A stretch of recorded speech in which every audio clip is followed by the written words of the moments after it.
Herzlich willkommen, welcome to a new episode of History and Politics, the Körber Stiftungs podcast on the multiple ways that the past shapes our present. My name is Gabrielle Wojdelko and I'm happy not to host this episode, but at least to introduce you into this episode. History was always a weapon in modern politics. Those who wanted to shape the future knew very well that it was important to take control over the interpretation of the past. Manipulating visual material to create an emotional story of historic moments is an approach that is as old as the writing of history itself.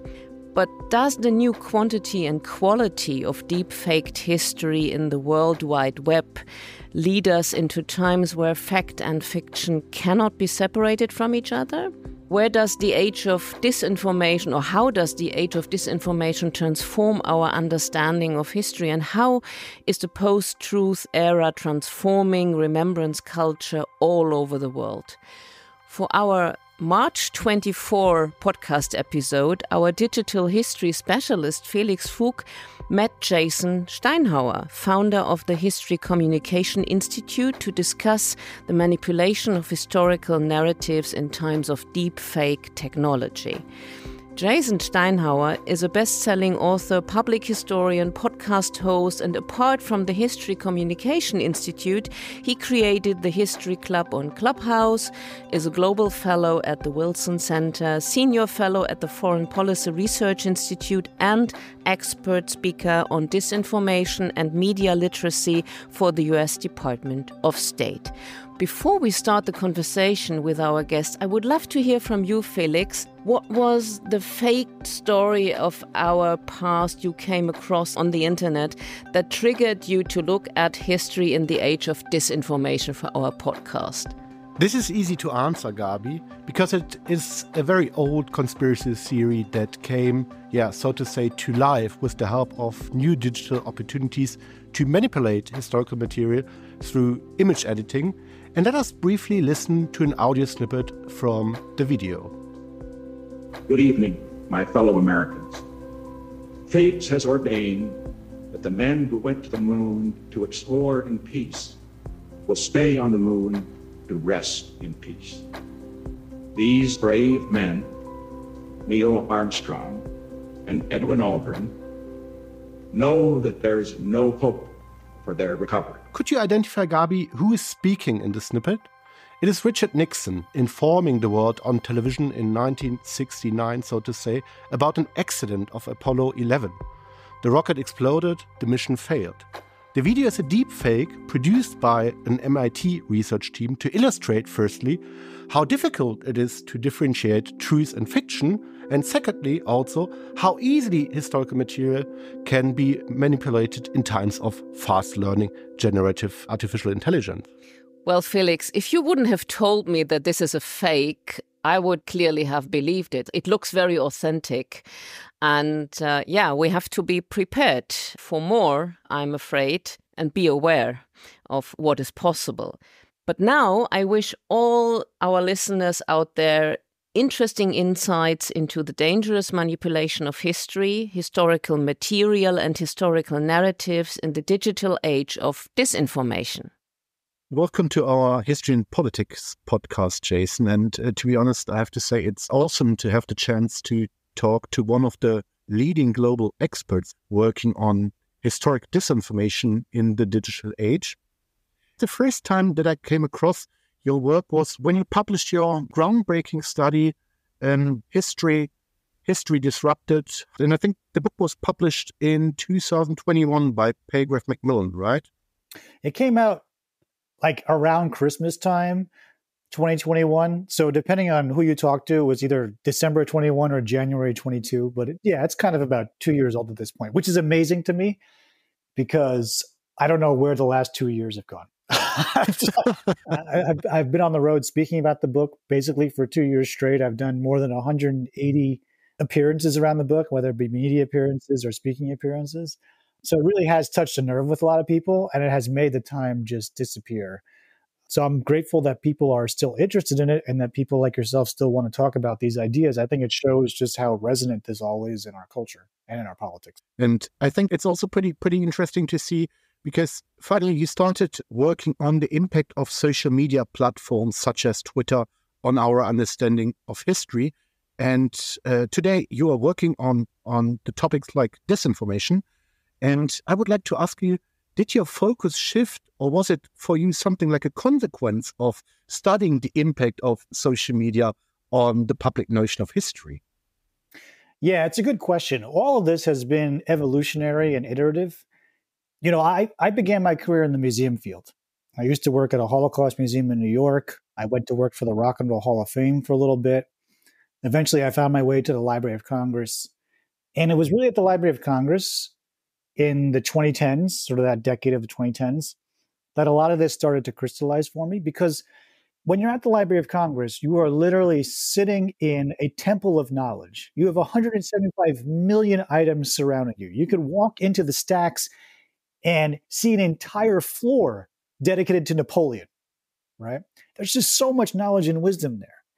And yet, it was so striking to me how policymakers, congressional staff, people in Washington and surrounding areas were making consequential decisions based on information they saw on their smartphones, right? And so that contrast of working inside the Library of Congress, yet seeing the power of these little handheld devices with these little automated and algorithmic feeds inside of our hands, shape people's views of the world, their views on policy, and how they act and move in the world, really started to lead me down a rabbit hole of asking questions about how technology is affecting everything that we know or that we think we know about the past, and how that is shaping politics and geopolitics in the present. And the more I looked into that story, the more I realized how big it was. It included things like platform design, algorithmic choices, the values embedded into the platforms. It included things like the social dynamics of users on those platforms and power dynamics among various users, who gets attention, who doesn't. But to your point, it also included disinformation, misinformation, and how historical information gets utilized and weaponized inside of those campaigns. And so I could have written a book about any one of those things. And what I ended up doing was try to write a book about all of it. So the book kind of takes this sweeping view of how history online and on social media and on the web gets pulled apart and repackaged into all these different types of uses. And some of them are quite good, some of them are quite toxic, and there's everything in between. When we talk about disinformation, and Jason, I think faking history in digital times can be today something that I would call both intended or also kind of unintended. And what do I mean by this? For example, artificial intelligence is often communicating a distorted image of history, but without the intention of spreading something that we would call misinformation or manipulating people's views with it. Bad data sets and also bad machine training are often the cause of it. Is it important, Jason, for you to differentiate between an intended and unintended fake of historical happenings in the World Wide Web? So I think at heart, this is actually a media literacy question, which is another area that actually my book and my work and the work that we're doing at the History Communication Institute really ties into. I think part of being a media literate, information literate, and historically literate citizen in the 21st century is understanding why you see certain information in your news feeds at given times, and also what is the intentionality behind that information. Right. So I think part of what we want to do is we want to make sure that information consumers online know how the technology works, understand how the algorithms dictate what types of information you see and what types of information you don't see, why certain things get surfaced to you in your newsfeed at certain times. And that works differently on different platforms, but then there are some commonalities, which I talk in my book and which we're talking about now. But then you also have to understand what the agendas are behind the information that you see, right? You might be seeing information about Russia and Ukraine right now in your newsfeed that is historical in nature, that could be put out by the Kremlin, could be put out by the EU or NATO, could be put out by Ukraine itself. all of that factors into what that information is trying to do, how it's trying to shape your perception of the world, and why you're seeing it on a certain platform in a certain moment in time. And I think what I've found speaking about the book and traveling around the world in giving talks and meeting with students in particular is that we haven't necessarily done a really good job of that. We haven't really done a really great job of teaching people how and why the platforms work as they do, what assumptions are built into them, and how we get people to be critical information consumers online of the content they see, and in particular, the history content that we see. So that's something that we're working on. So it's also very much about the curation of information and the visibility of information, what kind of information I get from, for example, from my news feeds, right? So it's very much about, when we talk about disinformation, and also about just like faking or just like manipulating people, it's also very much about just like the algorithms you have talked about before, right? So yeah, I mean, one of the arguments I make in my book is that there is no reason to put anything up online unless you want people to see it. If you didn't want people to see it, you wouldn't post it. Now, maybe you want 10 people to see it, maybe you want 10 million people to see it. But all what I call e-history, right? All e-history is fighting to get seen in your newsfeed. And all of it is trying to leverage different mechanisms in order to achieve that visibility. So we need to teach people what those mechanisms are. And we need to teach people why they're seeing certain types of information and what that information is trying to do, how it's trying to shape their vision of events. Now, that doesn't necessarily mean it's going to be a panacea and we're going to solve all problems if we do that, but it gives us more ammunition in our belts, more tools at our disposal to help combat some of the disinfo and other bad information that we see spreading around the internet. I totally agree, because, I mean, manipulating historical materials such as documents or visuals is one thing. Turning it into a so-called narrative and popularizing that faked historical story is, of course, another. And what are the platforms, Jason, where people come across faked history nowadays? And would you say that faked history is already so widespread that ordinary people, for example, my mother or my father, face manipulated historical material by just scrolling down their social media news? Yeah, so let's take something that's very, very sensitive and germane both to my life and to German life, since this is a German podcast. Holocaust denial. Holocaust denial is rampant on social media, widespread beyond even our wildest nightmares. If you look at a platform like TikTok, for example, Holocaust denial and anti-Semitism were so widespread on TikTok that TikTok actually entered into a partnership with sites of memory in Europe and researchers in Israel to try to combat it. If we're looking at a post-October 7th world, we have seen even more Holocaust denial on TikTok or Holocaust minimalization on TikTok as a result of the Hamas attack and the subsequent disinformation campaigns that have come out after that attack, whether they be led by Iran, whether they be led by Hamas, whether they be coming from other state or malicious actors. I just wrote a piece in my newsletter about Holocaust denial on Instagram. There was a case that was just ruled on by the Meta Oversight Board to take Holocaust denial down, but that case took 3 years. And so in the meantime, how much Holocaust denial was propagating on Instagram? Turns out a lot. And part of that had to do with the policy decisions that Meta itself was making, because Meta Facebook didn't actually have a very concrete policy for taking down Holocaust denial content until very recently. So yes, absolutely. Everyday people are encountering this stuff in their news feeds all the time. You might be flipping through Instagram or TikTok and see videos that appear harmless and fun and are about shopping or fashion. And then all of a sudden, you go down the rabbit hole and you're seeing Holocaust denial, Holocaust minimalization, anti-Semitism, or other types of hate speech. And a lot of this stuff does not get taken down. So that's a very, very concrete example, I hope, for people about how widespread of a problem this is and how multifaceted the problem is, right? Because there are state actors, there are rogue actors, there are disinformation experts, there are policy decisions that the platforms are making, there are algorithmic recommendations that are built into the platform, and then there are sort of long-held tropes like Holocaust denial, anti-Semitism that have gone on before social media but have now been given amplification as a result of social media. And so this is a very wicked problem to solve, and that's why The media literacy component is part of it. The policy is part of it. The education part of it is an aspect to it. And also getting good history out into the public domain as well. All these things have to be part of the solution. You've given the example of anti-Semitism. When I think about the history of anti-Semitism and disinformation, I'm of course immediately thinking about the protocols of the Elders of Zion in some ways. And that brings me to my next question, because when the historian Daniel Immerwahr, teaching at Northwestern University, reviewed Walter Schreier's definitely well-known book called A History of Fake Things on the Internet for the New Yorker, Immerwahr mainly criticized Schreier for not being interested in history at all.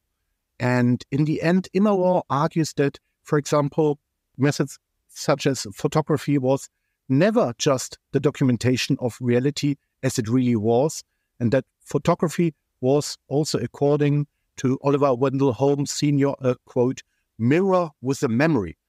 And he contends that editing was a normal process for photographers in the late 19th century, seen also as the only chance to escape from what the English well-known photographer Henry Peach Robinson called, back in the days, the tyranny of the lens.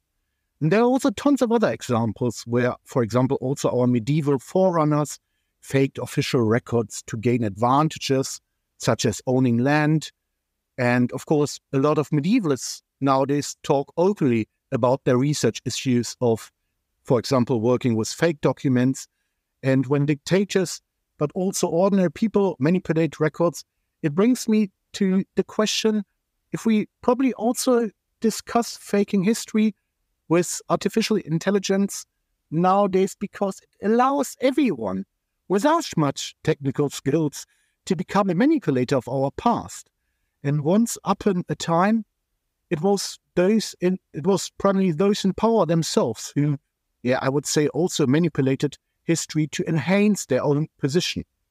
And today there is no longer any control over who distorts what and why. And when we have a look at deep-faked history in the World Wide Web nowadays, many articles suggest that manipulating history is a relatively new phenomenon.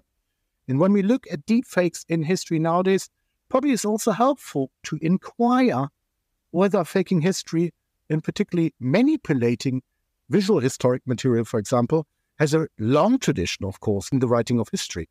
And I think you will do as well. I immediately think about the erasure of, for example, Trotsky from pictures during Stalin's dictatorship. And what does Jason, at retrospect, at historiography, teach us when we discuss history in the age of disinformation? Yeah, so first of all, I know Dan Immerwahr. He was a scholar at the Library of Congress when I was there. He's a really smart guy. He wrote a book called How to Hide an Empire, which is a fascinating book. I highly recommend everybody read it. It's one of the most brilliant history books that I've ever read, excuse me. I sort of disagree with him on this article, though, to be honest. This question kind of comes up a lot, right? We've had fakes and forgeries in the past, so how is this any different? Well, it's actually drastically different. The technologies are drastically different. Our politics are vastly different. The headwinds facing professional history and professional journalism, two professions which are being hollowed out from the inside and the outside, both in the United States and in Europe, are drastically different. So I'm always cautious about looking to the past and saying, oh, something like this similarly happened before, so it shouldn't be that big of a deal now, right? I mean, I've been sick in the past. That doesn't mean that I want to get sick in the future. If we've had fakes and forgeries in the past that have caused harms, shouldn't we try to eliminate that in the future, not look back and say, oh, it was okay then and it's okay now? I think that fakes and forgeries, while yes, a constant throughout human existence, have caused a lot of harm. And again, and I'm going to harp on the same example, but there's others examples. If you look at something like the Protocols of the Elders of Zion or Holocaust denial and Holocaust minimalization, it has caused tremendous harm. It has led to loss of life. It has led to pogroms against Jewish people. It has led to moral and psychological damage. If you look at lies and false information that have been spread about other marginalized groups, it also causes great harm. And those harms can only be accelerated now because of artificial intelligence, the ease by which this stuff can be created, the speed by which it can be disseminated around the world, and just the sheer size of some of these campaigns. When we think about disinformation campaigns that come out of Russia or come out of the People's Republic of China or out of Iran, we're talking about hundreds of millions of pieces of information that are being flooded into the system at one time. An influence campaign was just uncovered by the PRC, which talked about, I think, 135 fake news outlets in Europe that were flooding the zone with information that was pro-PRC at any given time. So these are massive campaigns that are literally flooding the internet with billions of pieces of content. And some of it is really harmful, really hateful, really incendiary, and oftentimes completely distorted from any accurate representation of history or politics and reality. So just because something has happened in the past doesn't mean that we shouldn't try to prevent it in the present or the future. And I think in these particular cases, we have some really hard choices, policy choices that we have to make about how we mitigate all this, because we're not going to censor the entire internet, nor should we. And we're not going to remove these tools from the marketplace because they already exist and more are being developed every month. So we need to be thinking both looking at lessons from the past as well as understanding that our current moment is quite different. How can we holistically make inroads in this issue? And again, I think those are policy questions, they're education questions, they are platform questions, and all of which have to be on the table for discussion. In your response to my last question, you have already mentioned the techniques of faking history. And it seems to me that in the end, every period of history is also characterized by its own technological opportunities, allowing people to manipulate historical materials, to rewrite history, and also shape historical narratives for certain purposes. And of course, also the digitalization of historical records and visual material still plays a very important role in the still ongoing history of informational freedom. But at the same time, Jason, it opens doors to modify digital copies. And it even seems to have evolved into a great fun business model. And that's the way how I would call it, a great funny business model in social media nowadays to do that. And the former Skate and now lifestyle magazine Vice recently spotted in the huge Midjourney subreddit that it has become frequent to use visual generative artificial intelligence tools such as Midjourney, or call it DALL-E or Stable Diffusion, to create alternative historical narratives. And within the subreddit, we find, for example, images depicting historical events like, quote, the infamous blue plug incident that occurred in 1970s Soviet Union, the, quote again, July 2012 solar superstorm and blackout in the US, and, quote again, the 2001 Great Cascadia 9.1 earthquake and tsunami that devastated the west coast of North America. And the posts normally feature something like slideshows of AI-generated images, including faked and fabricated stories of press conferences and cleanups. And is this something, Jason, that alarms you in the end? Yes and no. I think this example comes back to a couple of things that I talk about in the book, and we've already talked about already, one of which is visibility. So if you are inventing fake historical events and using Midjourney or other generative LLM technologies, and no one sees it, then has it caused really any harm? Right? If you're doing it as a hobby, if you're doing it in your basement, if you're just doing it among your friends. So the question becomes, when does this type of stuff become highly visible online? And when does it actually shape people's opinion or shape policymakers' responses to things? And that's where some of the things in my book come into play, because in the book, it talks about why certain types of e-history become visible on and influential online. And the challenge will be if and when any of these alternate e-histories that never actually occurred but have been really convincingly generated actually becomes so visible and influential online that people start to believe it. And some of this will tap into conspiracy theories that already exist. For example, faking the moon landing. There's this whole conspiracy around faking the moon landing, and people have now used artificial intelligence to create the actual sets that they claim were used to fake the moon landing with stand-in astronauts and everything else. So if that just stays in someone's basement and never actually sees high visibility on the social web, will it cause a lot of harm? Likely not. If it gets into the mainstream, if it gets raised to visibility and high influence and actually shapes policy, like, for example, lawmakers decide to stop funding NASA because they don't actually believe we've ever been to the moon based on what AI generated artwork they've seen, then that becomes a concern. So I think there's different levels to this. And again, that's why I think that the policy answers are not always that clear cut. Some of it has to do with the platforms and labeling things, putting watermarks in things, and other that has to do with just education and media literacy and teaching people how to do accurate, honest history. I will say, though, that there are some things that have started to come out that are a little concerning. One of which was, this was in Philadelphia recently, a public official actually had on her website a bunch of positive news stories about her work. But when investigative journalists looked into it, they realized that all of these news stories were generated by artificial intelligence and had not actually been reported by real journalists.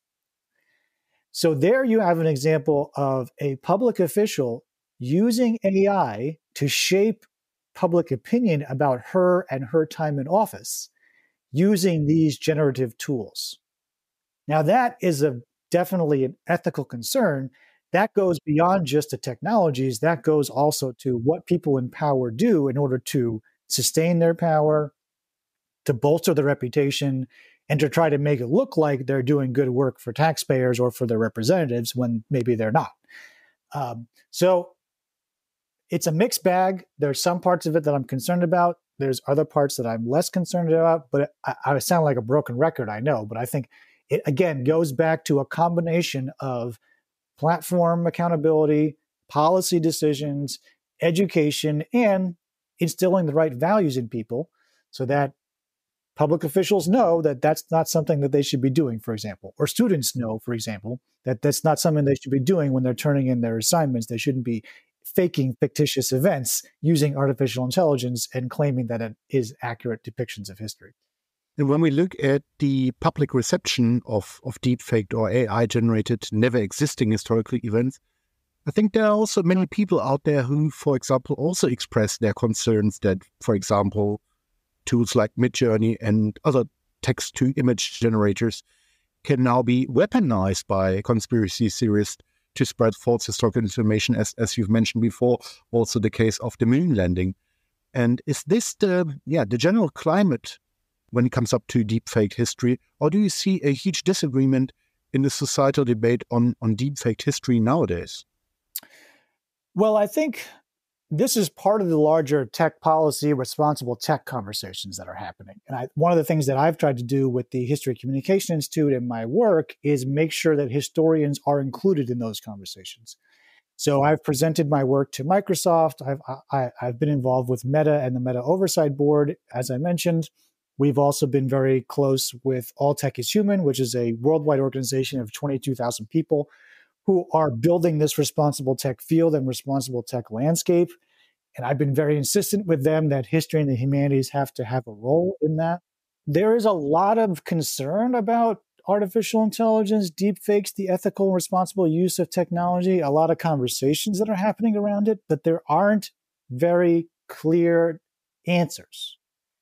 Certainly when it comes to things like policy decisions that the platforms make, there's human rights defenders and activists and scholars who want to see some things happen. But of course, the platforms have their own calculations. And those calculations include quarterly earnings reports to shareholders and active users on their platforms and making sure that advertisers are still using the platform so that they can maintain revenue levels or grow revenue levels. And sometimes the decisions that we want them to make regarding content moderation or regarding labeling of AI-generated materials or removal of certain disinformation doesn't align with their priorities. And so those become negotiations. We saw that very clearly here in Washington at the Senate Judiciary Committee last week, where At least publicly, many senators came out and said that they wanted certain types of harmful material removed from platforms, and platforms didn't really wholly commit to that for a variety of reasons. So I think the questions around faked history, artificially intelligence-generated history, historical disinformation, these have to be wrapped into the larger conversations around responsible tech and AI. And there's a lot of different voices at the table with a lot of different viewpoints on these things. And that's why it's so hard to find consensus, I think. And I think also, too, the last thing I'll say is that up until recently, I don't even know if tech companies and technologists in general, even policymakers, really understood how deep and wide the issue of distorted historical information really was. I think it's been the work of myself and others, like the Social Media History Group in Germany, for example, who really elevated this conversation and made people aware of it. You'd be amazed at how many times I went to places like Microsoft or Meta and told them about my work, and someone in the room would say, wow, that's the first time I ever thought of that. It's the first time that even came to my mind to think about that, right? People were so used to hearing about fake news and fake scientific information during the COVID pandemic, but the notion of there being all this distorted and fabricated or manipulated history on the web is actually a relatively new problem for policymakers and tech companies to be aware of. It's not a new problem for us as historians. We've known about it for a long time, but raising it to the attention of policymakers and tech companies has been part of the work. And it's only been in the past couple of years that we've actually seen some traction on that. It seems to me, Jason, that there are many users out there who are really alarmed about the arrival of the so-called post-truth era. But on the other hand, there are also many others who seems to be very fascinated by the vast opportunities of artificial intelligence-generated history.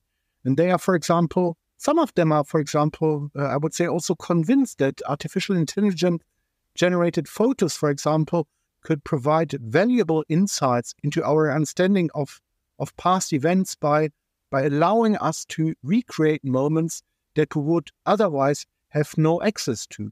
And how would you finally respond to these people?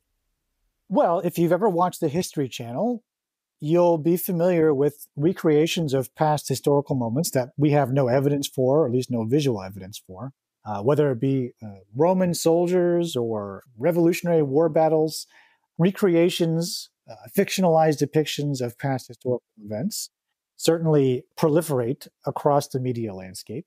I expect we'll see more of that, much more of that, with artificial intelligence. And again, it sort of depends on what happens to that material. If it's just used for entertainment purposes, if it's used for strictly personal purposes, perhaps there's not as much cause for alarm, although there's certainly some caution we may want to apply to these, some labels we may want to apply to these. If it starts achieving widespread visibility online and starts shaping how and influencing how people think, maybe there's more cause for concern. I think for me, the thing that I think about, and maybe some of our listeners will have this similar experience, I see a lot of commercials now for Google phones and Apple phones where you can snap a picture and then instantly remove people from the picture or change who is in the picture. Or cut yourself out of the picture and put yourself into another framework, right? Yeah. And so on some level, that is more alarming to me. When I see that, I almost feel like I'm getting stabbed in the chest each time. And one of the reasons is because over the past 10 to 15 years, we have really imparted to citizens around the world that they can be citizen journalists and citizen historians by taking out their cell phones when a moment is happening and recording it, right? If you see injustice in front of you, you can use your cell phone and you can snap a picture, you can record it, and it can go around the world and create change. Look at George Floyd in 2020. Well, what happens when you start taking out the cell phone, recording an act of injustice or violence or whatever, and then you change the people in the photo or the video? You change their ethnic identity, you change their racial identity, you change who they are, you change what's happening, you change who's there, and then you broadcast it out around the world. You say, this is authentic. I shot it with my cell phone. Never mind that I changed this protester to another protester or changed this police officer to another police officer, right? That kind of keeps me up at night, to be honest. And I don't necessarily know right now if we're prepared for what might happen if and when something like that hits our social media feeds in the near future, which it invariably will. And we've already talked very much about visual material, about photos, and I think we have done that because, also artificial intelligence generated fake history photos present an interesting case study, right, in how technology will shape our future understanding of the past. And it remains to be seen what implications these images will have also on our collective memory and how they will also shape our future views on historic events. And it seems to be also, in some ways, also important to highlight that the creation of faked historical images may also leave open the possibility of creating something that I would probably also call false memories, which could be also then used to manipulate people, right? And apart from intended manipulation, however, in the age of artificial intelligence, there is also the challenge that, for example, that most of these text-to-image generators also standardize people when it comes up to visualization, right? I have in mind the standardization of, for example, also something that I would also call the physical representation of people and in their history, also on the basis of huge data sets.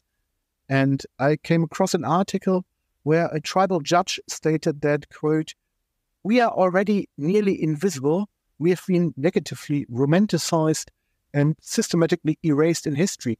And for him, artificial intelligence, manipulation, and misinterpretation are just a continuation of this erasure in some ways. And I would like to ask you if the standardization of physical representation of, for example, communities such as Native Americans is something like a steep assist, or can be something like a steep assist for those who want to spread so-called wrong historic image of race, for example, for their own political agenda.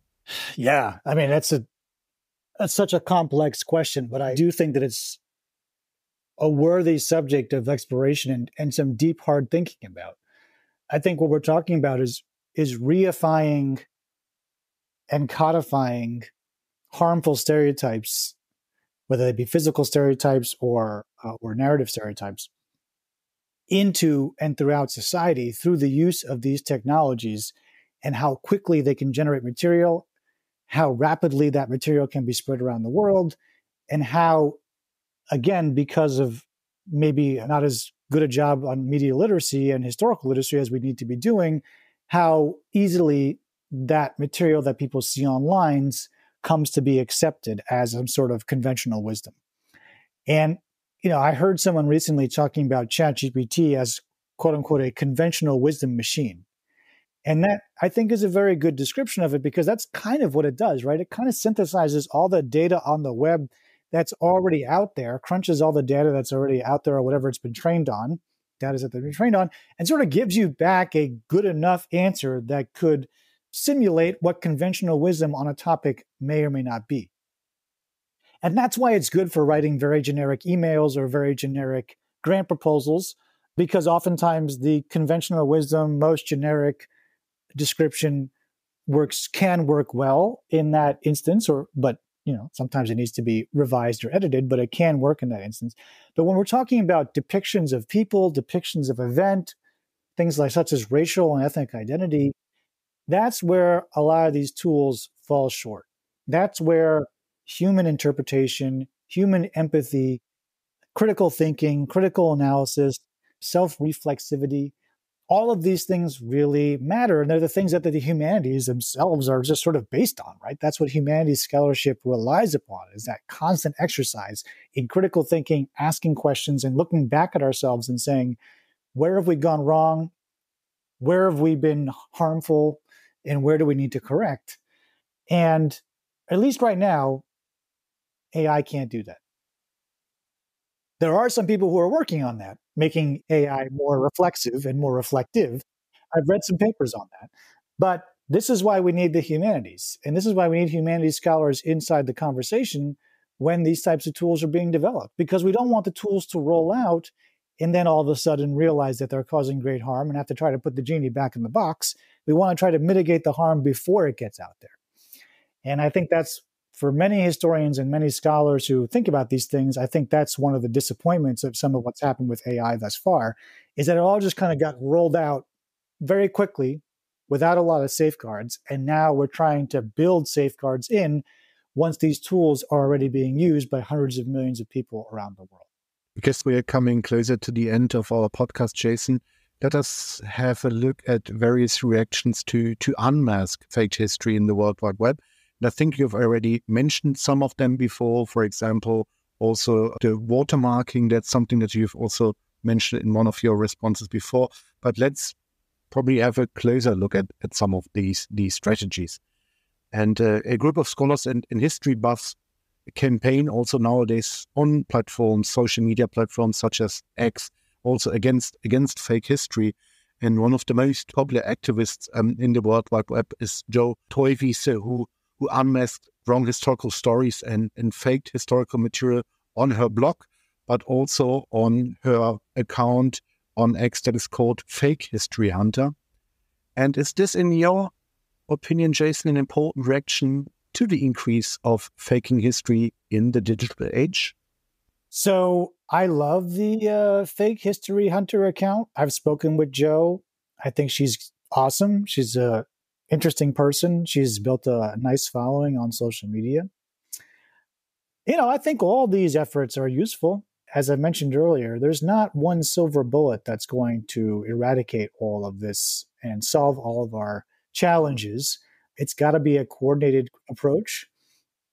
I think there's a great role for sort of popular communicators to play, and I would probably put Jo in that category. She has a really effective way of communicating with broad groups of people, of connecting with her users on an individual and group level. She's funny, she's smart, she's a serious historian who's able to be comedic and expressive, and that really gravitates people towards her.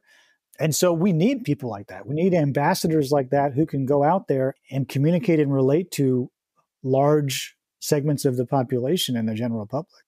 And then we also need people who are going to be in the back room one-on-one with policymakers. We also need policies, right? That's for sure. Designing legislation and coming up with funding proposals for media literacy education and other things.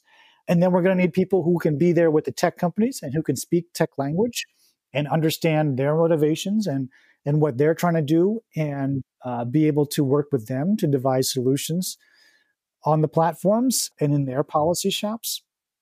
And then we also need to make sure that we're making it possible for future historians to live and to work and have a decent standard of living and be able to afford health insurance in the United States, and making sure that we're creating a pipeline of up and coming historians and humanities scholars who can tackle these issues and can also teach people the value of critical thinking, historical thinking, and doing evidence-based research. So it's a whole of universe approach.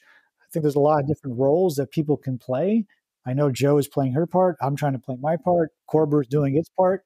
And I think one of the goals of the History Communication Institute was to bring all these people together into conversation. Let us end with a conclusion, Jason. Because a couple of days ago, there was a post in my LinkedIn newsfeed in which Luc Bernard, the inventor of the Fortnite Holocaust Museum, reacted on a post of Tim Sweeney. And Tim Sweeney is the CEO of Epic Games, the company that produced with Fortnite probably the most popular video game the world has ever seen. And in his post, Sweeney talks about the transformation of photography in times of artificial intelligence, stating that photos are no longer considered documentary evidence of reality. And Luc Bernard agrees and adds that, quote, "A decade from now, people won't believe history anymore. Everything will be distorted unless we start countering things now." Would you agree? Well, I mean, not to end on too negative a note, but I encountered a lot of people who don't believe history right now as it is. we don't have to wait 10 years. We're already seeing it. Part of my research for my book was interviewing focus groups and others. And I interviewed a lot of young people. I wanted to get their take on history and where they learn about history information and what they think about the history profession. And I was pretty surprised to learn that as far as many, and I have to preface this by saying this was Americans, so I can't speak to what's happening in other countries, but certainly the United States. I found that a lot of the younger people I talked to actually see historians as part of the problem. They recognize that the history profession has had a lot of blind spots in terms of who gets to have voice and who gets to speak, and what stories have been told up until this point, and socioeconomically, racially, ethnically, geographically. If you look at the map of where history is practiced across the United States, it's largely on the coasts. I mean, there's a lot of organizations in the United States, but if you look at where the majority of historians work, it's on the coasts. If you look at where the funding goes, it's largely on the coasts. If you look at the demographics of the history profession, it's getting better in the United States, but it still is predominantly white. And so a younger, more diverse generation of information consumers has been coming of age and not seeing themselves represented in the stories, not seeing themselves represented as historians, and not seeing their histories represented in the canon. And so as a result, they already don't believe the history, right? They already think that, or I should say, they're already distrustful of some of the narratives. And that's why they oftentimes go to social media, because on social media, they find other more diverse narratives. Now, sometimes those diverse narratives and other narratives that they're finding are manipulated, distorted, not accurate, or part of a disinformation campaign. And that's why we need to educate people about why they're seeing certain things, who is creating it, what the agenda is behind it.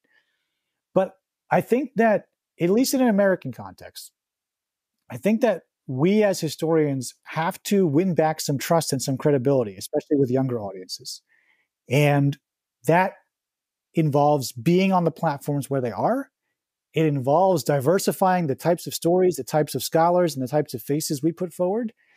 And I think it also means getting out from the ivory tower, being in the community, and working collaboratively with communities to make sure that their stories and voices are part of this larger canon that we tell moving forward. Now, in the United States context, we have a lot of organizations that are doing that. So I don't want to discount or discredit any of that. We have 20,000 history organizations in the United States, many of which are community-based, many of which are diverse, many of which are doing this type of work.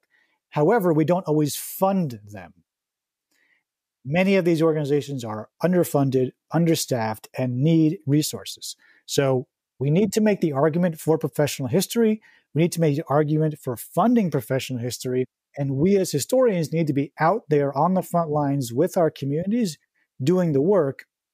And hopefully through that, we can regain the credibility that we want from our audiences and our community members.